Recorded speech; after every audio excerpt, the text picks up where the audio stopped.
Bom, meu nome é Paulo Sérgio Duarte, estou aqui para uma conversa com Antônio Dias, uma conversa, embora a coisa mais interessante que existe aqui não vai ser essa conversa, mas, evidentemente, as obras que estão na parede. É sobre elas que eu vou tentar falar e depois abrir um diálogo com o Antônio. Eu quero avisar logo que eu só sou crítico de arte provocado pela obra do Antônio Dias, né? Uma escolha que eu fiz em 1973 e que o nosso contato se deu em 1971 em Milão, contato pessoal, embora a obra eu já conhecesse desde 1964. Então, o Antônio é assim, o francês tem uma palavra que traduzida para o português não fica bonita, que é charneira ou dobradiça, ou seja, é o ponto onde dobra a minha vida numa escolha profissional. Eu escolhi pensar sobre a arte, trabalhar olhando a arte a partir de um pensamento sobre a arte, a partir da obra dele. Então, evidentemente que... E é uma obra que eu acompanho, que se eu tinha visto em 64, tinha visto em 65, tinha visto em 67, a partir de 1971 eu passei a ver o desenvolvimento dela e isso me formou. Me formou com uma frequência de ateliês de artistas, ou seja, eu sou um crítico formado no contato com artistas, que eu tive muita sorte na minha vida de conhecer e de nascer numa geração que eu considero muito rica para a produção da arte contemporânea. A produção dessas obras me educou. Eu devo a ela tudo que se realizou desde então na minha vida, a essas obras e particularmente a do Antônio como esse momento. Então, não é sempre que a gente está junto falando sobre o trabalho dele, mas eu me lembro que minha primeira fala, depois de anos fora, muitos anos contínuos fora do Brasil, foi falar no Parque Lage na época que o Rubens Gershman ainda era diretor. Eu estava 7 anos fora do Brasil e foi falar sobre a obra do Antônio, inclusive com uma interlocução muito rica de um grande amigo que hoje não está mais entre nós, que era o Mário Carneiro, que estava e que nós conversamos. Então, hoje, eu espero que eu não seja nenhum momento de fechamento, que eu continue a falar não só sobre a obra de Antônio Dias, como sobre a obra de muitos outros artistas que eu respeito, e me formam e me educam. Mas eu queria dizer que, para mim, é particularmente emocionante. Daí essa necessidade de um toque de Vinícius de Moraes, de um que as pessoas que convivem comigo há muitos anos em palestras nunca viram eu tomando um uísque enquanto falo. Pois hoje vai ter um uísque. Mas quando nós conversamos em casa, nós tomamos. Nós tomamos. Tá bom, está dispensado. Essa exposição, eu acho particularmente formadora. Formadora no sentido que a palavra formação tem no vocabulário do mestre Antônio Cândido, que escreveu Formação da Literatura Brasileira. Ela é constituinte de um problema. Um problema que se inscreve diretamente na arte dos nossos dias. A arte dos nossos dias tem confundido de uma forma muito gritante a potência, o poder com a escala. E o que nós temos aqui diante de nós, nessas paredes, e que me dispensou a projeção de imagens, né, Maneco? Não é, Estela? Aquela trabalheira que eu dou, estica a tela, bota projetor, não sei o quê. É que nós estamos em contato direto com a obra. Ou seja, uma grande potência artística, uma grande potência poética, não depende da espetacularização da escala. Na arte contemporânea tem sido muito confundida a espetacularização da escala da obra, a obra de grande escala, com a potência poética. Eu quero dizer que eu vejo a potência poética, a potência da arte ainda no interior das obras. Porque nos dias de hoje se vê a potência da arte em todos os lugares, menos dentro da obra. A potência da arte é vista no mercado, a potência da arte é vista nas instituições, nas megas instituições, com milhões de visitantes anuais.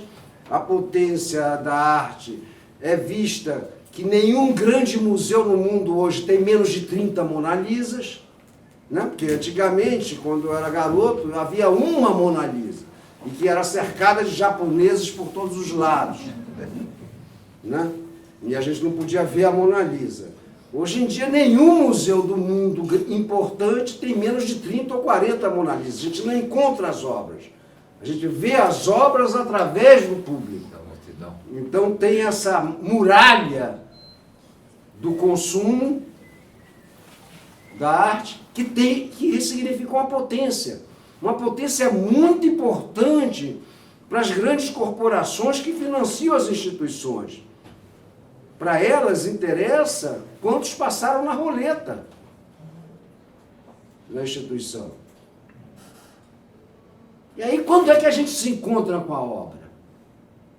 Numa ocasião como essa, num espaço como esse. Aqui, na Múltiplo, a gente pode ficar em contato com a obra. A gente pode ficar o tempo que quiser diante da obra.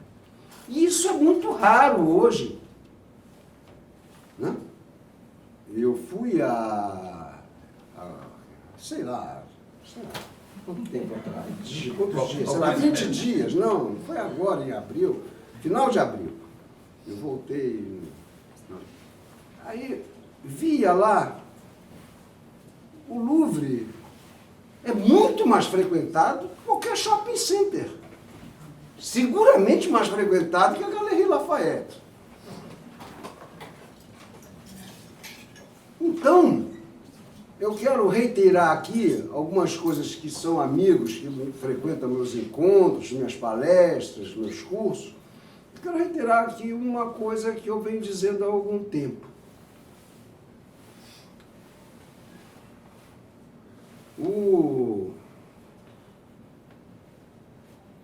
O consumo,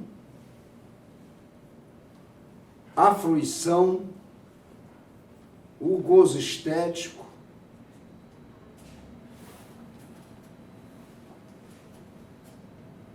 não resistem a este mundo que nós estamos vivendo. Existe outra coisa que está se passando entre nós e a arte. É claro que quando nós estamos aqui numa plateia privilegiada como essa, isso pode não fazer sentido. Mas quando nós pensamos que a Tate Modern, no primeiro ano de sua inauguração, esperava 1 milhão de visitantes, teve 5 milhões de visitantes, nós podemos imaginar o que é isso. Ou seja, as pessoas passam pelas obras de arte. E isso modifica radicalmente a função cognitiva da obra. Essas obras que estão aqui na parede, cada uma é um ensinamento de conhecimento. na percepção, ao olhá-las, nós adquirimos algumas coisas que nós não possuíamos antes de olhá-las. A começar por elas mesmas, porque nós nunca tínhamos visto nada parecido antes.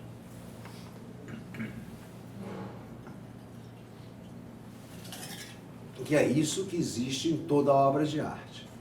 Nós olhamos algo que nós nunca tínhamos visto antes, e às vezes nós esquecemos disso, sobretudo esse grande público que frequenta, como frequentava-se os shopping centers ou as lojas de departamentos há décadas atrás, ou como se frequentava as grandes feiras no século XIX.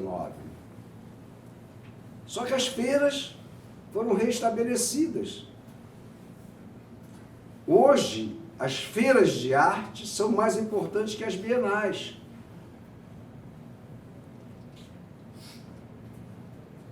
E isso é algo surpreendente. Embora pessoas que estejam aqui tenham ouvido eu falar ontem, nas palestras que estou dando lá no Polo Contemporâneo, que eu considero as bienais ainda muito importantes como um território de experimentação, onde o artista não faz para o mercado. Aquela obra pode se esgotar ali, porque ela necessariamente não será vendida. Ele experimenta numa bienal, e esse território do experimental foi cada vez mais reduzido no campo da mercantilização generalizada de todas as relações sociais. Um amigo meu, banqueiro, num almoço, aliás, Pedro, almoço no restaurante do nosso amigo, lá no Guimas, disse, mas Paulo Sérgio, isso já existe desde o século XIX. Eu disse, mas não a tal ponto dos políticos serem vendidos como uma mercadoria com a contratação de um publicitário. Todo grande político tem um publicitário a seu serviço. E ele é vendido feito uma margarina. Isso é uma novidade. Não existia na minha infância. Não existia na minha adolescência.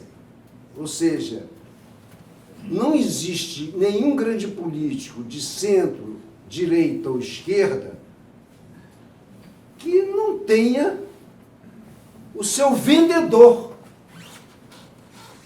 Então há uma eu não vou falar de outras mercantilizações espúrias das relações sociais. Estou falando das normais e públicas.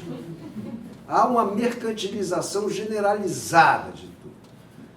E a arte, evidentemente, aparece como uma mercadoria por excelência. Porque num mundo em que conseguiu transferir a produção de valor do trabalho convencional para o trabalho intelectual de forma brutal, e essa é a grande invenção do capitalismo contemporâneo, não da arte contemporânea, graças a Deus, do capitalismo contemporâneo. Transferiu brutalmente a produção de valor do trabalho convencional ou manual para o trabalho intelectual, né? Qualquer freio ABS, EBD, qualquer injeção eletrônica, tem mais trabalho dentro de um automóvel, tem muito mais trabalho intelectual do que trabalho manual.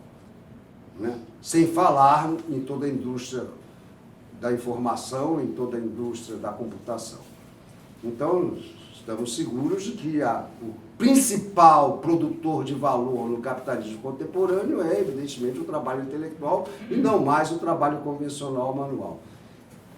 A mercadoria por excelência se torna aquela que ainda pode ser localizada o autor. Que quem produziu o Windows? Quem produziu o OS dos Macs? Quem produziu os clusters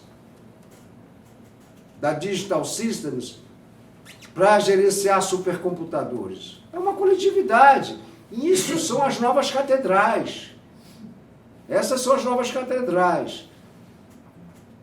Ou seja, são produtores anônimos de trabalho intelectual, grandes artistas do software, porque fazer software, vamos estar de acordo com um grande autor de software, que foi o Knudsen, é uma arte, não é uma ciência, né?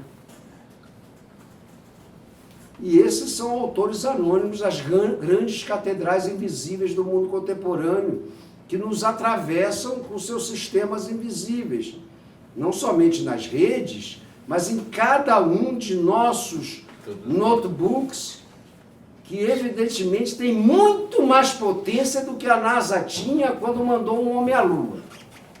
Qualquer notebook de qualquer um de vocês tem muito mais potência de computação do que a NASA tinha quando mandou um homem à Lua.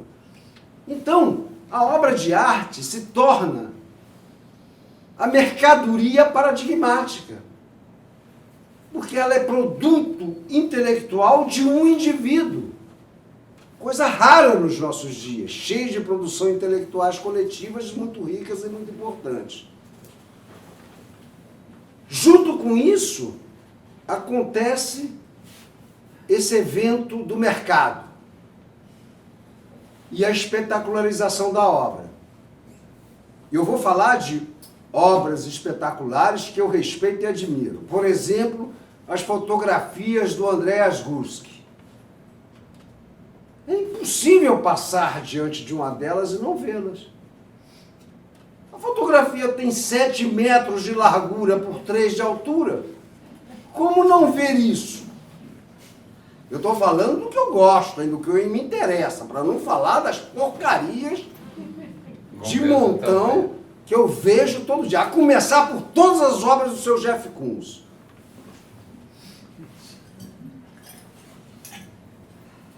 Entendeu? Eu vou logo dizendo. Não é por causa do uísque não, porque ontem eu estava sóbrio e falei a mesma coisa. Ontem eu estava sóbrio e falei a mesma coisa. Começar por aqueles corações, carmins, edulcorados, laços dourados, que eu, como disse ontem, e tem gente que está aqui que estava ontem ouvindo a minha fala, e eu falei, minha mãe passaria e diria, meu filho, isso não é obra de arte, nem aqui, nem em Lourenço Marques. Isso é uma decoração da Copenhague para o Dia dos Namorados.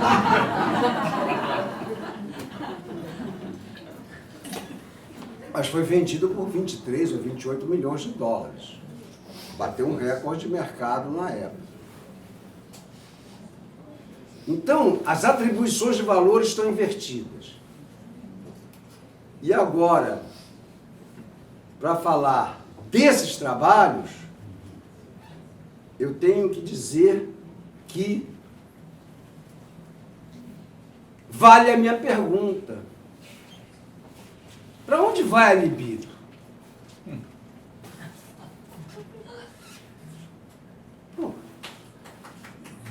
Para onde vai a libido? A energia psíquica e sexual que todo ser humano mobiliza e, às vezes, reprime e sublima e transforma em obra de arte. Segundo essa é a equação freudiana, tradicional, clássica. Essa é a equação. A grande graça do Antônio é que faz a libido retornar na superfície do trabalho.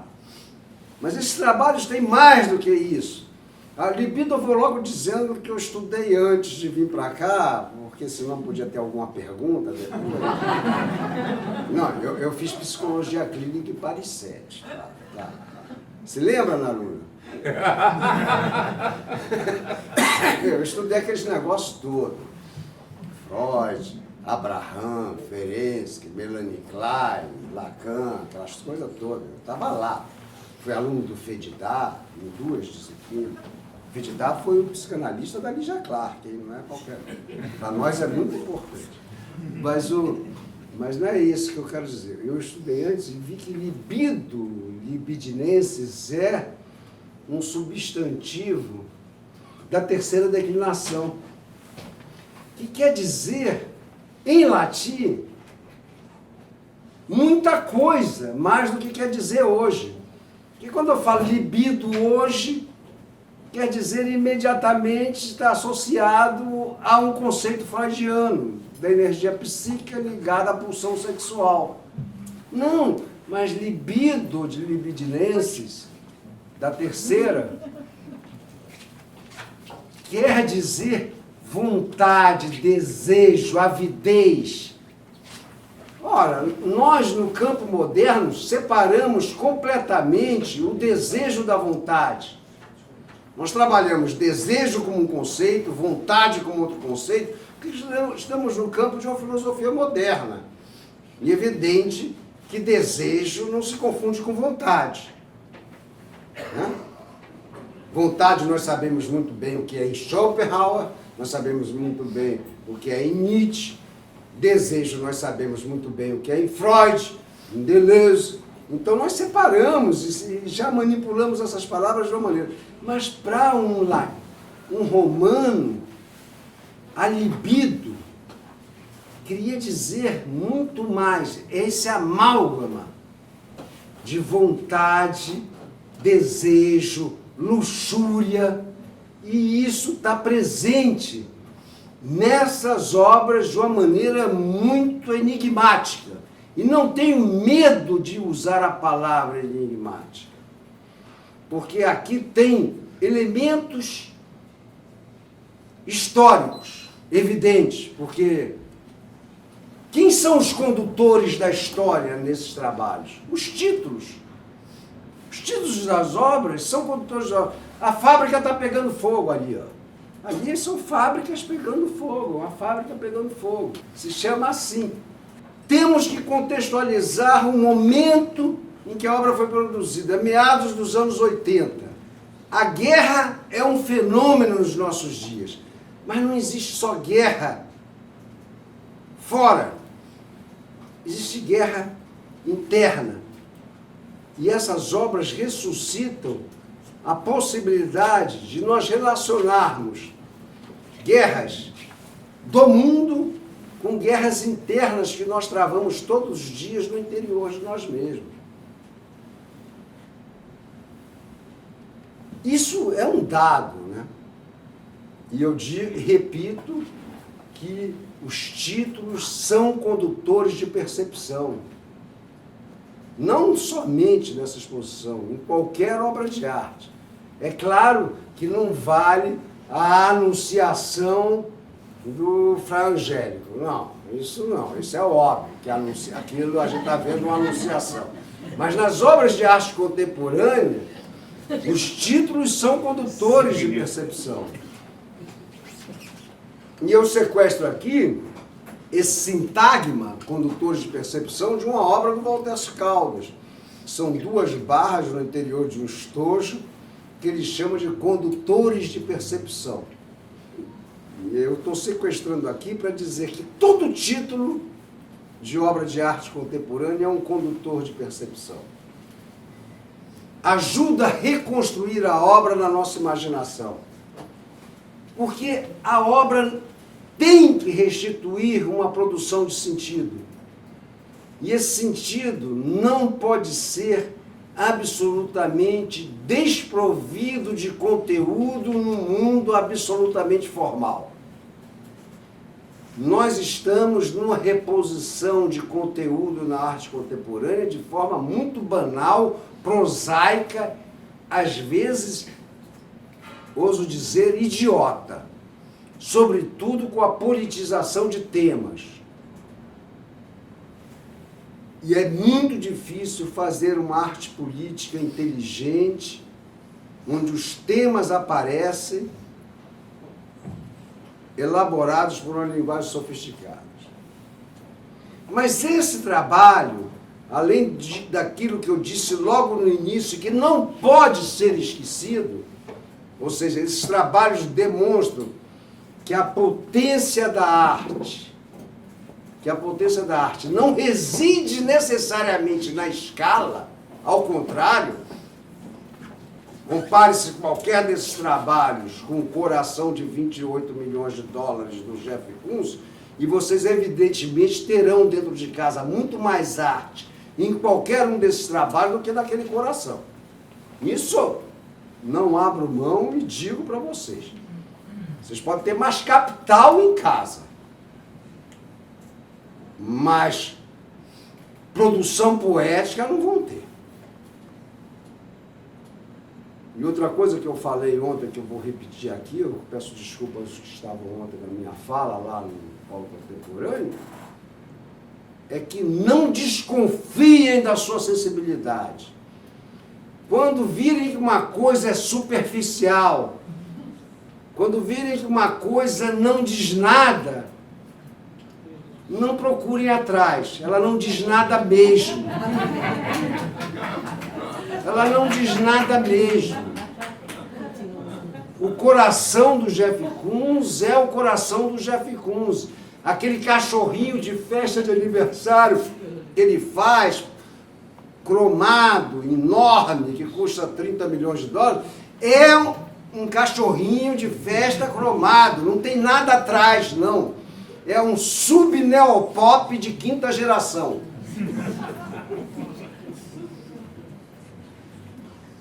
Mas é isso que é o mundo atual da arte contemporânea. Há essas tensões.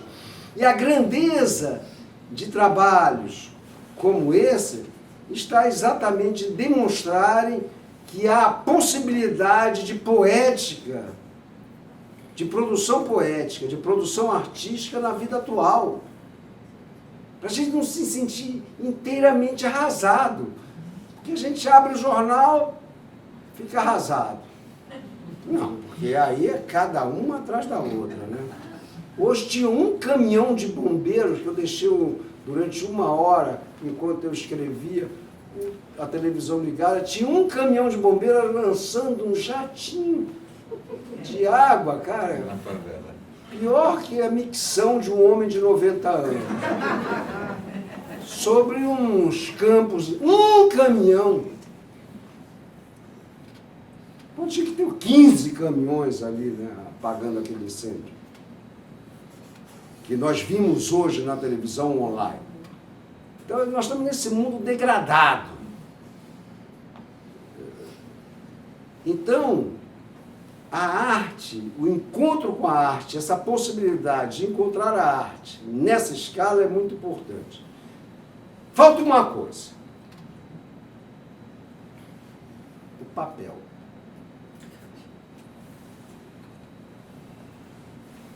O papel do artista. Né?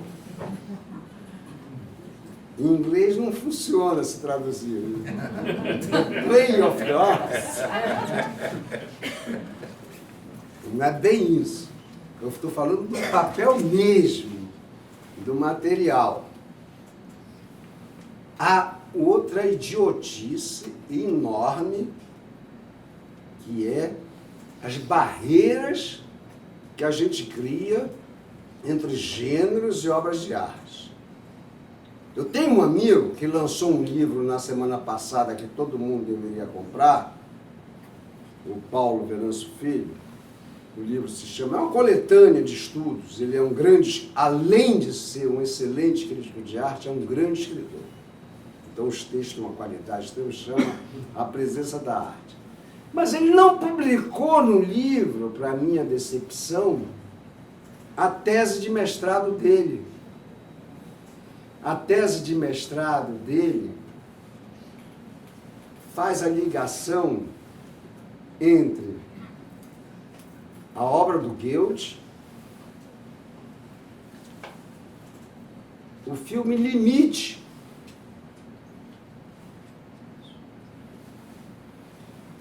e o romance Menina Morta, do Cornélio Pena.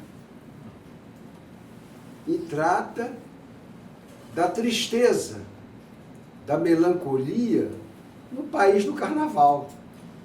Não, porque tudo aqui é carnavalizado, tudo eufórico, e ele mostrou como no modernismo se tratava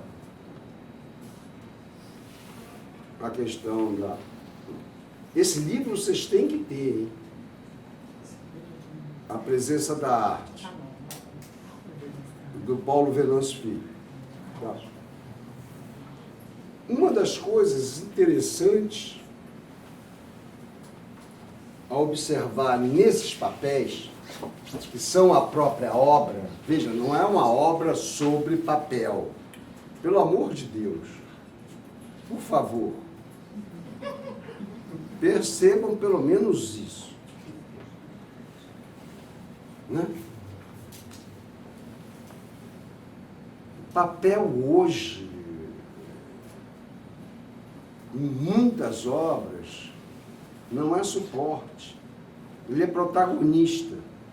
O branco do papel no desenho do Amador Pérez é protagonista da obra, não é um suporte.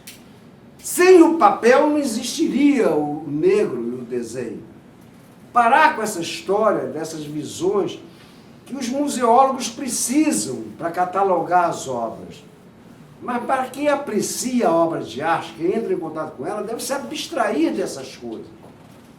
E aqui, o papel é evidentemente parte da própria obra.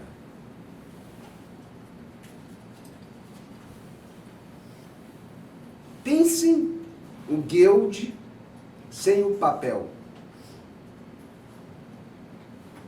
Impossível. Então, vamos parar de pensar museologicamente as obras. Vamos pensar as obras com uma totalidade onde não existe suporte, existe a obra. A presença, vou usar o termo, né? Antipático para muitos meus amigos de esquerda, mas o termo heideggeriano da coisa. Vamos esquecer até a nossa acessibilidade, vamos pensar a coisa. A coisa, a obra, se apresenta para a gente enquanto uma coisa. E para usar... E aí, é pensar que o termo não é meu, é dele, do filósofo, entendeu? É preciso pensar a coisidade da coisa. Essas coisas que estão diante de nós são coisas inteiras, de uma integridade extrema. E a oportunidade que nós temos de fazer esse encontro do verde com o vermelho que está lá no fundo e que fica aqui me atraindo, né? Aquele desenho. Eu não podia deixar de falar da libido por causa da evidência das figurações. As figuras fálicas estão presentes na obra do Antônio a partir de 1978. Não, calma. A partir de 78, nas obras em papel, depois nas pinturas. Mas é preciso não esquecer toda a obra anterior. Houve um interregno entre 1968 e 1976, 77, que é o capítulo que mais tarde vai receber o título de Ilustração da Arte. Não é? É muito interessante também, mas isso é outra palestra, é outra conversa, é outro bate-papo, é outro uísque. Mas é nessa questão da presença das figuras fálicas, fica evidenciado um problema claro. É preciso que a libido seja sublimada e se transforme em outras imagens que não sejam as prosaicas figuras de Kama Sutra que o senhor Jeff Koons faz com ele transando com a sua mulher titiolina e vende no mercado. Muito obrigado. Acabou. Agora vamos começar.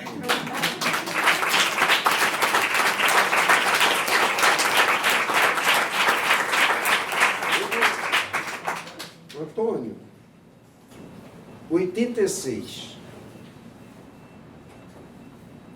85, 86, 87. É o momento. Esse período. Você estava na Alemanha ou na Itália quando fez esse trabalho? Ou no Brasil? Não, estava na Itália. Estava na Itália? Na Itália. O que estava se passando? Se preocupando, te preocupando.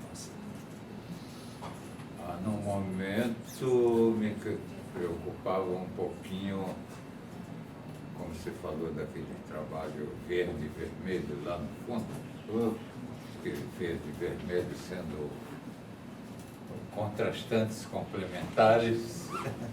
Parece que o problema é ali, né? Mas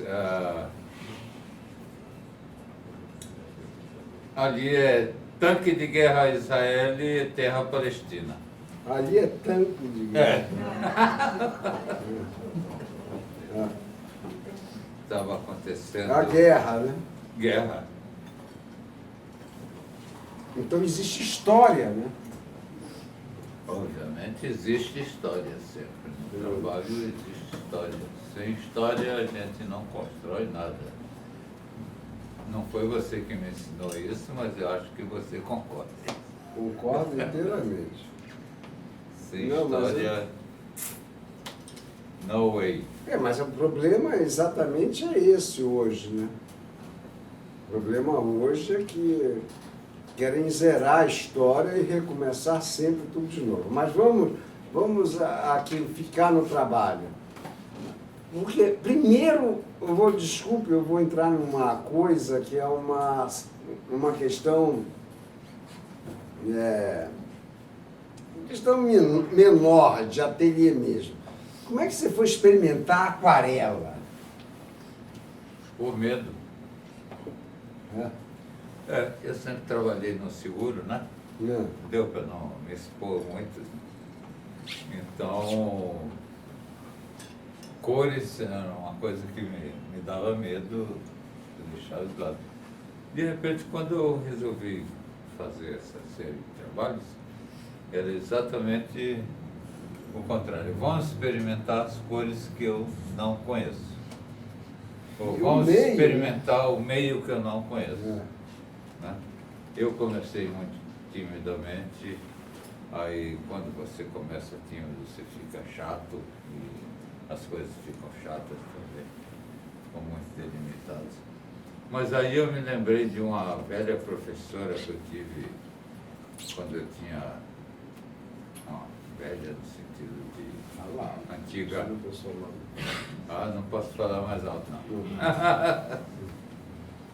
Tipo, ela me dizia, a aquarela nunca pode tapar toda a superfície. Entendeu? A aquarela tem que deixar espaços vazios aqui e ali. E esses espaços vazios passam a ser significantes também, não é? No meu trabalho, sobretudo. Então eu tinha que procurar realizar o trabalho de maneira rápida,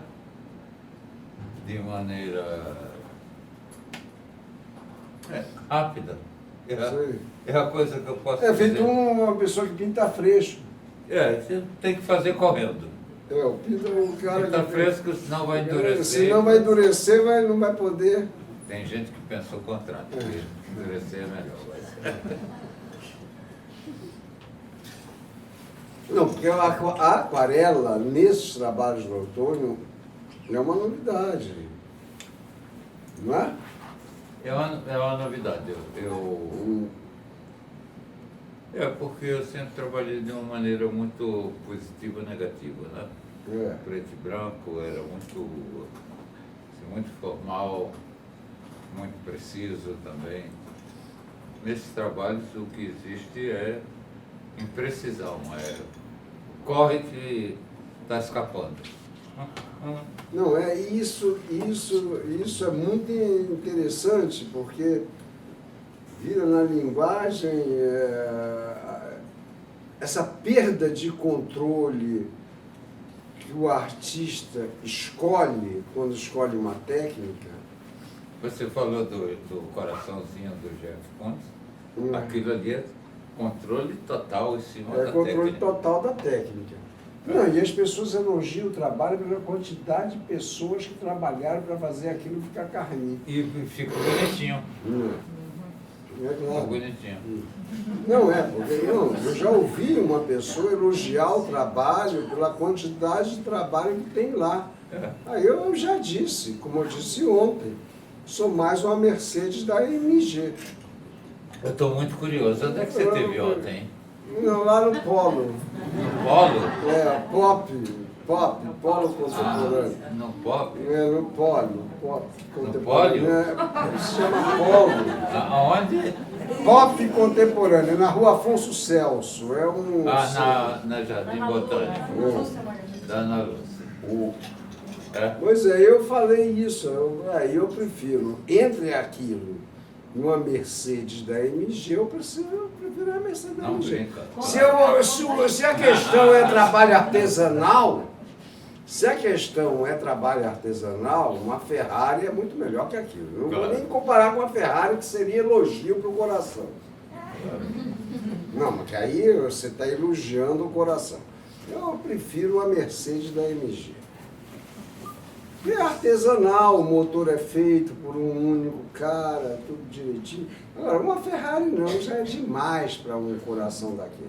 Aí, claro que o coração daquele vale muito menos que uma Ferrari.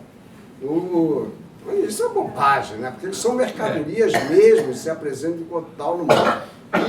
E quem tiver frisson estético diante daquele coração, que me perdoe, que eu vou desejar pêsames.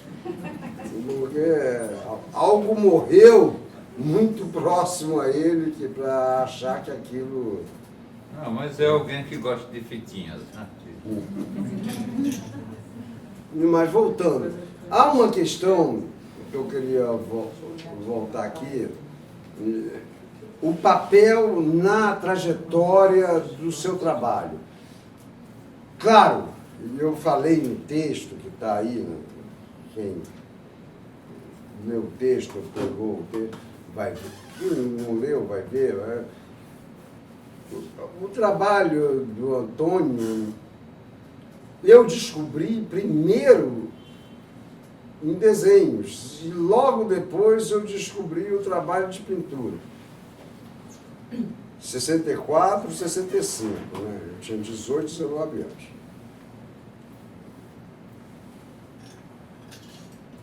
Quando o trabalho vira papel como um projeto em que o papel é o trabalho, é em 77 com a viagem no Nepal. Não é isso? É isso. É isso. Aí existe a execução, aí o papel já é o trabalho. É uma reviravolta para mim também. Esses trabalhos são formidavelmente resistentes, hein? Não é propaganda aqui, não, é impressionante. Eu tenho um trabalho desses de 78. Sem fungo. Não, quem funga é o fundo. Eu já troquei 2 vezes de moldura e não precisei tirar fungo do trabalho.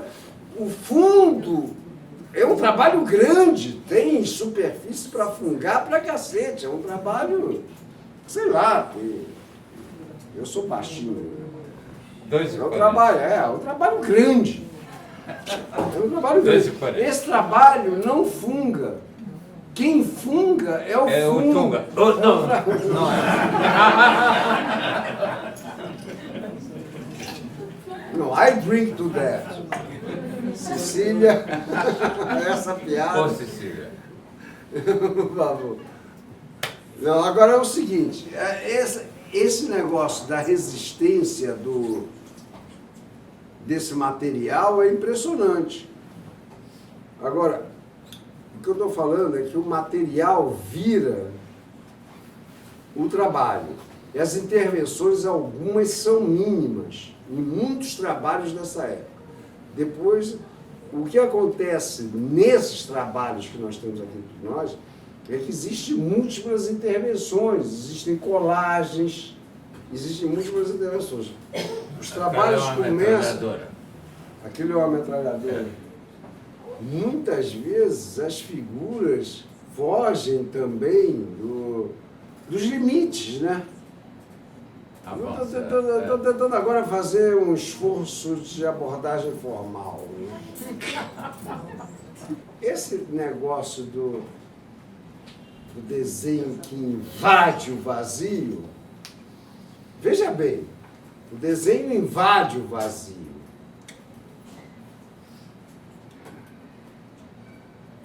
Não é novidade, claro que isso não é novidade. Invade de forma... A metralhadora é dourada e espirra sangue da sua ponta. Aonde? Ah, tem um vermelho lá. Agora, já que você disse que aquilo era metralhadora, eu achei que o vermelho era sangue. Em vez disso é roxo. A metralhadora gay. É. Então, nós temos formas ali... Não começa. Hein? Não começa a sangrar por tudo quanto é lado. Mas sangra. É roxo.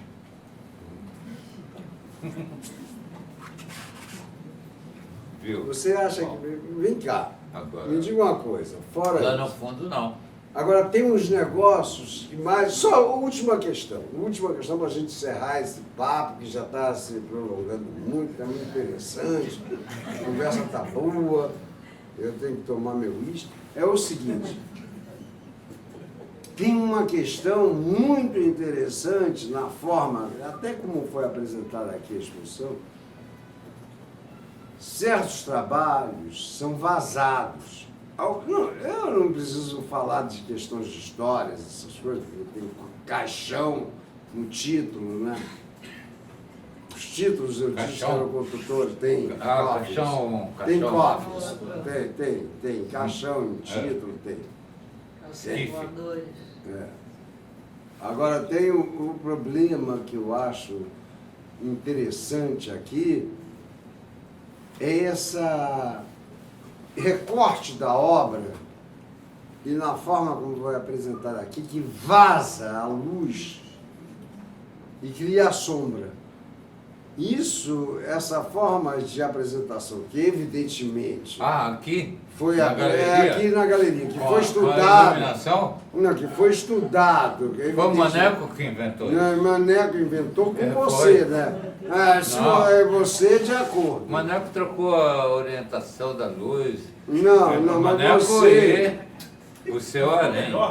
Hum. O seu harém. Não, o Maneco estudou isso sozinho, não. Você concordou que houvesse esse afastamento. Essa criação de distância passa a tomar parte da obra. Essa modulação que a obra vazada e recortada, atravessada pela luz, cria uma sombra depois dela, cria outra obra depois. Você passa a ter duas obras. Depois que você varia mudando a luz. Depois de Lúcio Fontana, é inútil falar disso. Não, não estou falando de inútil falar disso, não. Estou falando do que está aqui hoje. Não, Ou seja, existem os desenhos... Sabe o que é, Paulo Sérgio?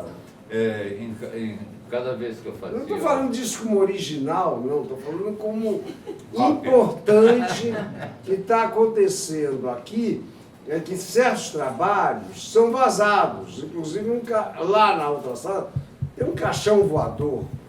Tem vários vazados. Os vazados são vazados. São, são vazados e atravessados pela luz. Isso é uma beleza nesse papel, porque você desenha com água, por exemplo, e pode recortar a forma. Aí eu usei muitas vezes essa permissividade do papel, desse papel. que não tem cola, entendeu? Então é como se você tirasse a estrutura do papel usando água. Mas eu acho que o que me interessa aqui é essa liberdade, então, né, de poder fazer qualquer coisa em cima da superfície. Inclusive recortar os bordos, o interno, rebater, levar para outro trabalho. Há um trabalho aqui que tem um pedaço que é de um outro, ou mais de um, aqui. Eu retirei de um e colei no outro. Então, eles têm essa frescura, fresqueza, não sei o quê. Como é? Tá ótimo. Qual que você disse? Está ótimo. Frescor. É só lembrar, antes de terminar, a gente pode terminar? Pode. Não.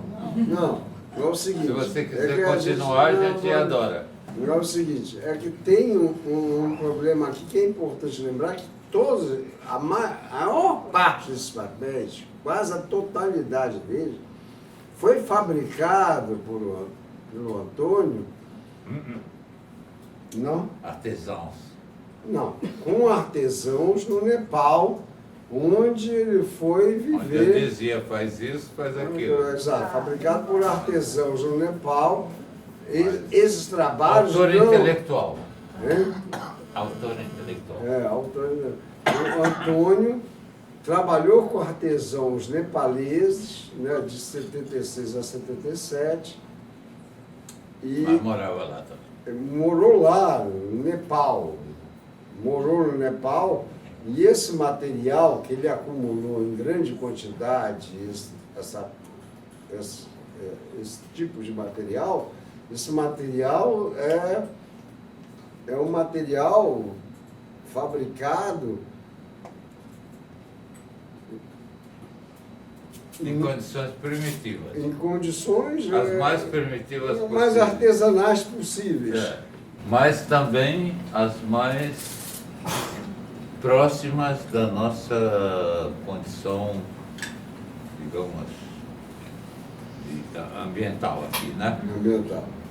Então é um papel que é feito para resistir naquele clima e resiste aqui nesse clima da mesma maneira. Não pega fungo, não pega nada. Não pega mesmo. Não Agora, pega nada, tá aí, ó. É de 1987. Esses eu tenho de 77. Eu 10 tenho. anos antes, você também tem, e não tem fungo. Não, quem pega fungo é o fundo. O fungo? Eu tenho o fundo. Eu tenho que trocar as o molduras, suporte. os suportes, porque Você- que fungam.